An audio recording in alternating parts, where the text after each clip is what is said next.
Tree cutter channel, അതായത് reporter ചാനലിൻ്റെ വലിയ ഒരു വാർത്ത, വ്യാജ വാർത്ത 24 ന്യൂസ് പൊളിച്ചെടുക്കും. വ്യാജ വാർത്ത എന്ന് പറയുമ്പോൾ പതിവ് പോലെ, അതായത് വാർത്തകളെല്ലാം വ്യാജമാണ്. ഇതിനകത്ത് യഥാർത്ഥ വാർത്ത ഏതാണെന്ന് നമുക്ക് തന്നെ സംശയമാണ്. ഇന്നലെ തന്നെ പല കാർഡുകൾ ഇവരെ വന്നപ്പോൾ നമുക്ക് തോന്നി രസകരമാണല്ലോ, എടുത്തേക്കാം. പക്ഷേ ഇവരായതുകൊണ്ട് നമുക്ക് ആ വാർത്തയുടെ പിന്നാലെ പോകാൻ ഒരു ബുദ്ധിമുട്ടുണ്ട്. കാരണം പല വാർത്തകളും പച്ചയ്ക്ക് പച്ച നുണ എഴുതി വിടുന്ന ഒരു ചാനൽ തന്നെയാണ്. രമേശ് ചെന്നിത്തല MLA സ്ഥാനം രാജി വെക്കാൻ പോകുന്നു വരെ പറഞ്ഞു നടന്നില്ലേ?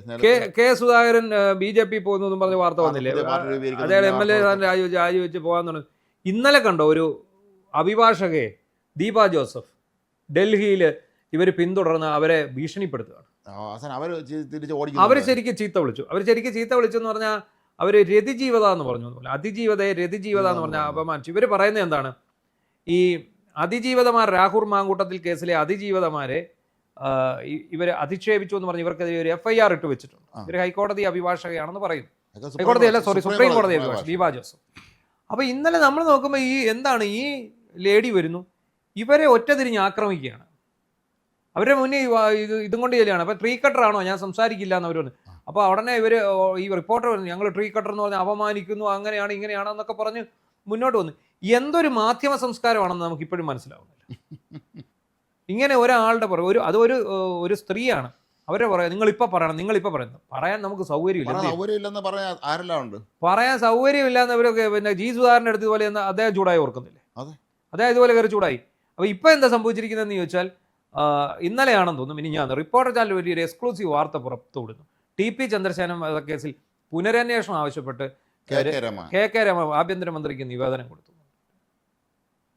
അത് അങ്ങനെ വന്നു കഴിഞ്ഞപ്പം എന്തോ 24 ചാനലുകാർ ഈ കെ രമയെ വിളിച്ചു കഴിഞ്ഞപ്പം രമ പറയുന്നു, ഞാൻ ഇങ്ങനെ സംഭവം അറിഞ്ഞിട്ട് പോലും ഇവരെന്നെ വിളിച്ച് ഇങ്ങനെ ചോദിച്ചു, ഞാൻ ഈ വാർത്ത നിഷേധിക്കുകയും ചെയ്തു. റോഷി പാൽ എന്ന് പറയുന്ന റിപ്പോർട്ടറാണെന്ന് പറയും. അപ്പോൾ ഈ റോഷി പാൽ പറഞ്ഞിട്ടാണ് ഈ വാർത്ത വന്നിരിക്കുന്നത്. അപ്പോൾ എന്ത് സംഭവിക്കുന്നത്? അവർ ഞാനിത് അറിഞ്ഞിട്ടേ ഇല്ല, ഞാൻ അവരോട് ചോദിക്കട്ടെ എന്ന് അവർ പറയുന്നു. തൊട്ട് പിന്നാലെ റിപ്പോർട്ടർ ചാനലിൽ നിന്ന് ആ വാർത്ത അപ്രത്യക്ഷമായി. ഇതാണ് ഇവിടെ അപ്പോഴേ മുക്കി. എത്രയോ നാളുകളായിട്ട് ഇവിടെ നടന്നുകൊണ്ടിരിക്കുന്നത്. അതെ, ആള് വേറെയാണെന്നുള്ള കാര്യങ്ങൾ അവർക്ക് മനസ്സിലായി. അല്ലെങ്കിൽ വീണ്ടും അതിനെ ആവർത്തിച്ചു. വിഡ്ഢിത്തവും കള്ളത്തരവും ഇതുപോലെ പറയുന്ന ഒരു ചാനൽ നമ്മൾ കഴിഞ്ഞ ആഴ്ചയിൽ ശരിക്കും ഈ ആൻഡോ അഗസ്റ്റിൻ എന്ന് പറയുന്ന മുട്ടിൽ മരമുറി കേസിലെ പ്രതിയായിട്ടുള്ള ആൻഡോ അഗസ്റ്റിനെ സോഷ്യൽ മീഡിയ കൊന്നുകൊല വിളിച്ചുകൊണ്ടിരിക്കുകയാണ്. CLPയുടെ പേര്. അത് വേറെ ഒരു സംസ്കാരം കൂടി ഇവർ തുടങ്ങി വെച്ചു. ഇവർ കുറേ കാശ് എവിടുന്നോ കൊണ്ടുവന്ന് ഒരു ചാനൽ വാങ്ങുന്നു. എന്നിട്ട് അവിടെ ഇരിക്കുന്ന മുഴുവൻ അറിവും കഴിവുമുള്ള ജേർണലിസ്റ്റുകളെ മൊത്തം രണ്ടാമതാക്കിക്കൊണ്ട് ഇവർ ഏറ്റവും മേളിൽ ചർച്ച നയിക്കാൻ കയറി. അതെന്ന് വെച്ചാൽ അതിൻ്റെ വേറെ പുതിയതായിട്ട് തുടങ്ങിയ വേറെ ചാനൽ, ആരും കാണാത്ത ചാനൽ, ഇത് തന്നെയാണ് സംഭവിക്കുന്നത്. അവിടെ ഇത് തന്നെ അവിടെ മുതലാളി ഇരിക്കുന്നുണ്ട്. അപ്പം ഈ ഇവരെല്ലാവരും ചുറ്റും നിൽക്കുന്നവർ ശ്രീനിവാസൻ മറ്റേ സിനിമ പറയുന്നത് എന്നെ എല്ലാവരും സാർ സാർ സാർ എന്ന് വിളിക്കണമെന്ന് പറയില്ലേ? മറ്റേ സിനിമ അത് മറ്റേ മോഹൻലാൽ താരമായ മറ്റേ ഉദയനാണ് താരത്തിൽ. എന്നെ പഴയ പേരും വിളിക്കാൻ പാടില്ല, എന്നെ സാർ സാർ സാർ ഇതുപോലെ കണ്ടിട്ടില്ല. ഈ ചാനൽ ഇറച്ചാൽ ഈ മുതലാളി അവിടെ ഇരിക്കുമ്പോൾ ഇവരെല്ലാവരും ചുറ്റുന്നുണ്ട് സാർ സാർ സാർ സാർ. മുതലാളി എന്താ അവസ്ഥ വിളിച്ചാൽ സാർ സാർ. ഈ കഴിഞ്ഞ ആഴ്ച ഹിറ്റായ 2 ഫേസ് എക്സ്പ്രഷൻ, ഒന്ന് VD സതീശൻ ഇങ്ങനെ വെച്ചത്, 2 മാധു നിന്ന് ചിരിക്കും. റിപ്പോർട്ടർ ചാനലിലെ CLPയെ കുറിച്ച് പറയട്ടെ. ആ മാധുവിന്റെ ആ ചിരി എല്ലാ ആൾക്കാരും അത് ഇപ്പൊ ഏറ്റവും രസം എന്താണ്, ഈ മാധുവിന്റെ ആ ചിരിക്കുന്നത്, ആ മുഖത്തെ ചിരി കണ്ടാൽ തോന്നും. അത് അവസാനം എന്താണ്, ഇയാൾ CLP പറയുന്നു. CLP എന്താണെന്ന് മനസ്സിലായി, കോൺഗ്രസ് ലെജിസ്ലേറ്റീവ് പാർട്ടി, അതായത് കോൺഗ്രസിന്റെ നിയമസഭയിലെ പാർലമെന്ററി പാർട്ടിക്കാണ് CLP.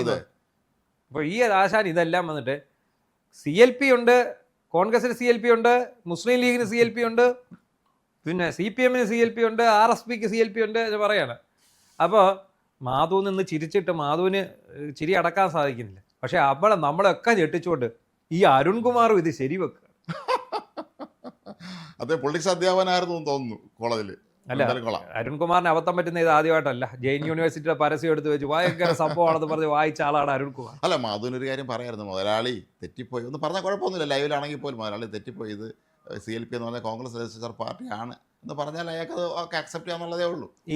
എനിക്ക് തോന്നുന്നത് ഈ ആൻഡോ അഗസ്റ്റിൻ എന്ന് പറയുന്ന ആൾ, ഈ ട്രീ കട്ടറിൻ്റെ മുതലാളി, അയാൾ വിചാരിച്ചിരുന്നത് LDF അധികാരത്തിൽ വരുമെന്ന് അയാൾ ആത്മാർത്ഥമായിട്ട് വിചാരിച്ചിരുന്നു. അദ്ദേഹം മറ്റേ എക്സിറ്റ് പോളിനൊക്കെ തള്ളിക്കളഞ്ഞു. അദ്ദേഹത്തിന്റെ പോളിൽ അയാൾ ഒരു കാരണവശാലും പിണറായി വിജയൻ വരാതിരിക്കാനുള്ള യാതൊരു സാധ്യതയില്ല, ഞങ്ങൾ വന്നിരിക്കും എന്നുള്ള രീതിയിലാണ് അയാൾ സംസാരിച്ചത്. ഇത് ഈ എക്സിറ്റ് പോളൊക്കെ കഴിഞ്ഞ് ഇലക്ഷൻ വോട്ടെണ്ണുന്നതിന് തലേന്ന് ഇയാൾ VD സതീശനെ വളരെ രൂക്ഷമായിട്ട് പരിഹസിച്ച് ഒരു പറച്ചിൽ വന്നു. VD സതീശൻ്റെ പേര് വിളിക്കുന്നു, VD സതീശൻ മുഖ്യമന്ത്രിയായി സത്യപ്രതിജ്ഞ ചെയ്യാൻ കയറിപ്പോകുന്നു, അദ്ദേഹം കൈവച്ചെല്ലാവരെയും അഭിവാദ്യം ചെയ്യുന്നു, അണികൾ സിന്ദാബാദ് വിളിക്കുന്നു. അന്നേരമാണ് വീട്ടിൽ നിന്ന് ഭാര്യ വിളിക്കുന്നത്, ചേട്ടാ ചായ കുടിക്കാൻ പറഞ്ഞു. ഇദ്ദേഹം നേരം കണ്ടതെല്ലാം സ്വപ്നമായിരുന്നു എന്ന് അദ്ദേഹത്തിന് മനസ്സിലായി. അപ്പോഴാണ് എന്ന് പറഞ്ഞ് ഇയാൾ പരിഹസിച്ചു. അല്ല, ഇത് പരിഹസിച്ചു. ഇത് കേൾക്ക, പരിഹസിച്ച് കഴിഞ്ഞപ്പോൾ എന്താ സംഭവം, ഇപ്പം കഴിഞ്ഞ ദിവസം പുതിയ VD സതീശൻ മുഖ്യമന്ത്രിയായിട്ട് സത്യപ്രതിജ്ഞ ചെയ്ത ആ രംഗവും ഇയാൾ പറഞ്ഞ ഈ സ്വപ്നകഥയും കൂടെ എടുത്ത് അലക്കി അങ്ങ് വെളുപ്പിച്ചു. എന്നിട്ടും നാണവന്മാർ യാതൊരു ഉളുപ്പും ഇല്ലാതെ പിന്നെയും വന്ന് നിന്ന് തള്ളുകയാണ്.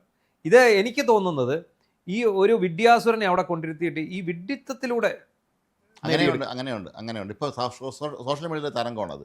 മണ്ടത്തരം പറഞ്ഞ ആള് വൈറലാവും. അപ്പം ഇത് ആദ്യമായിട്ട് ഫലപ്രദമായിട്ട് കേരളത്തിൽ നടപ്പാക്കിയ ആള് സന്തോഷ് പണ്ഡിറ്റ്. സന്തോഷ് പണ്ഡിറ്റ് ആദ്യം സിനിമ എടുത്തപ്പോൾ എന്താണ്, അദ്ദേഹം ഒരു സിനിമ എടുത്തു വെച്ചു. പക്ഷെ അത് വൻ വിജയമായി, നെഗറ്റീവ് പബ്ലിസിറ്റി. പിന്നീട് അതുകൊണ്ട് ആ ഒരു നെഗറ്റീവ് പബ്ലിസിറ്റി കൊണ്ട് അദ്ദേഹം ഇറങ്ങിയ സിനിമകൾക്ക് എല്ലാം അത് വലിയ നേട്ടമായി. എൻ്റെ ഒരു സുഹൃത്ത് തിരുവനന്തപുരത്ത് ഇയാളെ സിനിമ കാണാൻ പോയി. സന്തോഷ് പണ്ഡിറ്റ് നിറഞ്ഞ സദസ്സാണ്. അതാ സിനിമ കളിക്കുന്നത് തെറിവിളിയാണ്, പക്ഷെ സിനിമ ആളുണ്ട്. പണ്ഡിറ്റിന് പൈസ കിട്ടി. അദ്ദേഹം വളരെ ബുദ്ധിമാനാണ് സന്തോഷ് പണ്ഡിറ്റ്. ഇടക്കാലത്ത് വേറെ ഇതുപോലെ ഒരു റീല് വന്നിരുന്നു, ഒരു പെണ്ണും ഒരു ചെറുക്കനും കൂടെ കൂടി ഇന്നെൻ്റെ മോടെ ബർത്ത്ഡേ ആണ്, എല്ലാവരും മാറണം എന്നൊക്കെ പറഞ്ഞു വരുന്നത്. ആ സംഭവം മെഗാ ഹിറ്റായി, അത് മില്യൺസ് ഓഫ് ഓടി. അപ്പോൾ ആദ്യമൊക്കെ അവർ പറഞ്ഞു, അവർ പിന്നെ ഏതോ ഒരു ചാനലിൽ വന്ന് ഇൻ്റർവ്യൂവിന് പറഞ്ഞപ്പോൾ ആദ്യം അവർക്ക് ഭയങ്കര ഷോക്കായിപ്പോയി എന്ന് പറഞ്ഞു, ആൾക്കാർ ഇതുപോലെ ഓടി നടന്നു. പക്ഷേ ഇവർ ഒറ്റ ദിവസം കൊണ്ട് സ്റ്റാർഡത്തിലേക്ക് ഉയർന്നു. കാരണം ഇത് നെഗറ്റീവാണ്. അപ്പം എനിക്ക് തോന്നുന്നത് ഇയാളുടെ ഈ മണ്ടത്തരം കേൾക്കാനും കേട്ട് ആർത്തിച്ചിരിക്കാനും കുറെ ആൾക്കാർ ഈ ചാനൽ കാണുന്നുണ്ട്. അതെ, മറ്റേ ചാനൽ പുതിയ തുടങ്ങിയ ചാനലിലും അത് തന്നെയായിരിക്കും അവർ. പക്ഷേ അവിടുത്തെ മുതലാളി അവിടെ അവർക്ക് പ്രദർശിച്ചിട്ടുണ്ട് വിഗ്രഹമായിട്ട്. അത് മുതലാളിമാർ മാത്രമല്ല, അവിടെ അത്യാവശ്യം അവതാരകരും മണ്ടത്തരം. അത് നമ്മൾ ഇടയ്ക്ക് കേട്ടതായിരുന്നു, അതുകൊണ്ട് ആവർത്തിക്കുന്നില്ല. അപ്പം എന്താണെങ്കിലും ശരി, ഈ TP ചന്ദ്രശേഖരൻ്റെ കേസ് കോടതിയിൽ നടക്കുന്ന കേസാണ്. ഓൾറെഡി പിന്നെ ഇവരെ ശിക്ഷിച്ചതല്ലേ. അതെ, ഈ പ്രതികൾ, പ്രധാന പ്രതികളെല്ലാം ജയിലിൽ കിടക്കാണല്ലോ ഇപ്പോൾ. എല്ലാവരും ജയിലിൽ കിടക്കുകയാണ്. പക്ഷേ KK രമ പറയുന്ന അവർക്ക് ഈ അന്വേഷണത്തിൽ ഇവരെ അറസ്റ്റ് ചെയ്തതിലും ഒന്നും അത്ര തൃപ്തി ഇല്ല എന്ന് അവർ ഇതുവരെ പറഞ്ഞിട്ടില്ല. ആ കേസിൻ്റെ സമ്പൂർണ്ണമായിട്ടുള്ള കാര്യങ്ങളെല്ലാം നീക്കട്ടെ, അതിനുശേഷം എന്താണെന്ന് വെച്ചാൽ നമുക്ക് ഫൈനൽ വരുമല്ലോ. അതെ, എന്ന് നോക്കാം എന്നുള്ളതാണ്. പക്ഷേ ഈ ഒരു സാഹചര്യത്തിൽ ഇത്തരം ഒരു വ്യാജ വാർത്ത അടിച്ചുവിടേണ്ട കാര്യം എന്താണ്? ഒന്നാമത് ഇവർ തമ്മിലുള്ള ഫൈറ്റ് അറിയാമല്ലോ, റിപ്പോർട്ടറും 24-ഉമായിട്ട് ഫൈറ്റാണ്. ഈ 24-നെ പിന്നെ ബാർക്ക് റേറ്റിംഗിൽ ഒന്നാമതെത്തിച്ച ഒരു ടീമുണ്ടായിരുന്നു.